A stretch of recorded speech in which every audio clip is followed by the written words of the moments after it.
The 2026 FineWoodworking New England event was just a few days ago, and I went, so I thought I might ramble about it a little bit. It was Friday and Saturday, May 1st and 2nd, 2026. I took the day off, I took Friday off so that I could go for both days, and it was good.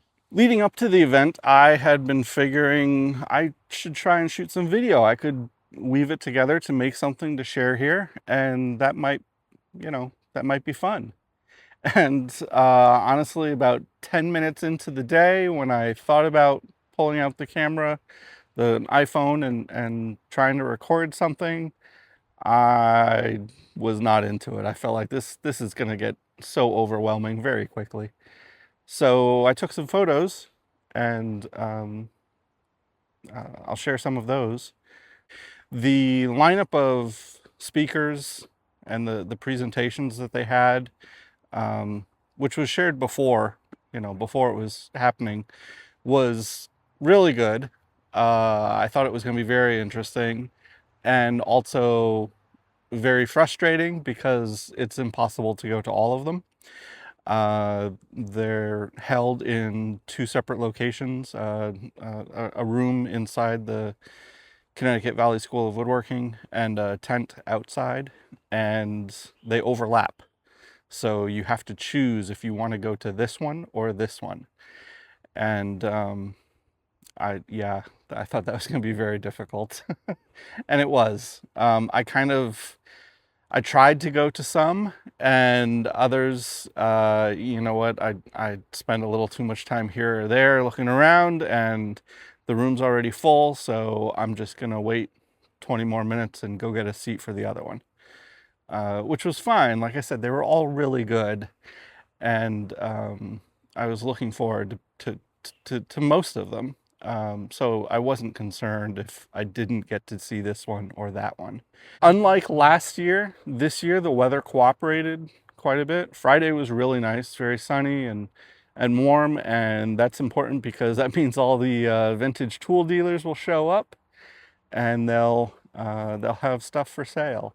Sunday was a little less so, and I was kind of surprised how low the crowd was on Saturday. It seemed notably smaller, even than last year. Certainly everything was less crowded than last year. In the school, there is a bunch of furniture on display, both from the presenters there and from some of the students from the school. I usually snap some photos of the things that catch me in one way or another. This year, I honestly, I didn't feel like much really grabbed me. But these two pieces that did, this desk was something Christian Bexford had done. I think it's almost obvious, even without looking at the picture, that this is the sort of thing he makes. And then sitting on that desk is a little table that Frank Straza made, and so that's a fun little thing, I think. The other one that grabbed me was this carved panel, carved end, I guess, some marquetry or inlay on it. I didn't see any tags around who did this. Certainly it looks really great. I'm a big fan of it. It's really nice work. I think the biggest crowd was for Christian Bexford's 50 years of shop drivel talk, and I was a little bit late trying to walk into that room, so I could not get in. That's what this photo is, but that's okay. That meant that I was going to be able to go catch Bill Pavlak talk about panel raising, and so it was neat to see him do that and learn that the way that I did it is pretty good and perhaps his preferred method. And I certainly I don't need the validation that I'm doing it the same way as somebody else, but it was nice to see that this was a good approach, and I wasn't wasting a lot of time trying to figure out something that could be done more easily. There was a dovetail station, so that was kind of fun. You're just supposed to go learn to cut a dovetail by hand. Of course, I've done that more than a few times, so I really wasn't learning anything, but it was still fun to do it and get a little bit of oversight from some other instructors who, had their own approach. And so maybe there was something I could pick up from them, or vice versa. Honestly, I don't think so. I don't think I really, picked up any new experiences. We were cutting dovetails in a couple of little pieces of pine. I don't know the last time I tried to cut dovetails in pine, anything that soft. So yeah, my dovetails weren't great, but it held together.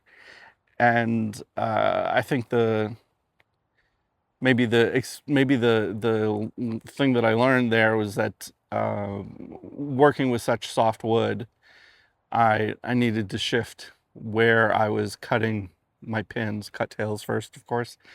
Rather than cutting on my line to make it fit, maybe I should have tried to leave a little bit more of what I would have considered waste if it were a hardwood. Anyway, that was fun. And then I kind of hung around there listening to some others, get to do it and watching how that all went. The highlight of the dovetail station, as I just hung around there and saw other people cutting and learning, was there was somebody there who was green, learning to cut dovetails for the first time, and there were a couple of different people helping to instruct, and several other people learning too. So he got to a point where he just kind of stood back and was like, okay, what's the next step? I'll wait for somebody to come back to help me. And here's the funny part. Frank Straza jumps in and shows him the next couple of steps. And a few of us laughed because, like, usually you got to pay big bucks for this kind of hands-on instruction from him. So that was fun to see. I think the most interesting one for me was the multi-axis turning, from a point of view of something I will incorporate into a project. Um, the multi-axis turning that was being demonstrated was in part to show how a spindle, not a spindle, how a stretcher could be cut for a chair. And so what was interesting about that is it could create kind of just a different feel to your more typical stretchers, in the Windsor chairs that I've made. Just sort of making the base feel a little different. And so yeah, I think I'll have to try that. I think it would be a pretty neat addition. The part that I'm curious about and don't know how to work out is how the wood grain direction is going to come into play here. I don't know that I have a lot of opportunity to choose the grain when I'm actually turning. However, when I assemble the chair, the grain is super important to the strength. So I don't know. We'll see what happens. Maybe I just have to run with it and assemble it as is and hope it'll just be fine. There was a piece of marquetry that I really enjoyed from Sasha Koff. She made this heron, and the background is, I don't remember what it is. It looked to me like it was curly maple. That's what I even said to her, that I like the curly maple. And she corrected me. It was this other wood. I don't remember what it was. Anyway, I really like this background. I think it adds so much to the image. And what I like about it is I'm not sure if the curl is supposed to be like waviness in the water that the heron's on, or is this some sort of like grass growing in the background or something, and maybe blowing in the wind. I don't know. I really like that, the additional texture that it brings, and I like that I don't quite know what it is. I would say the most informative talk was from Lee Nielsen, from Thomas Lee Nielsen and Mark Swanson. They were there to talk about pattern making for planes, and just I have a vague idea of how this works, but the level of detail that they went into and the amount of steps that they have to go through to make something work is really kind of amazing. That it results in a product that is marginally affordable. I feel like each time I've gotten a little insight to their operation, I think that their prices are, gee, you know what, this is more reasonable than I thought it was.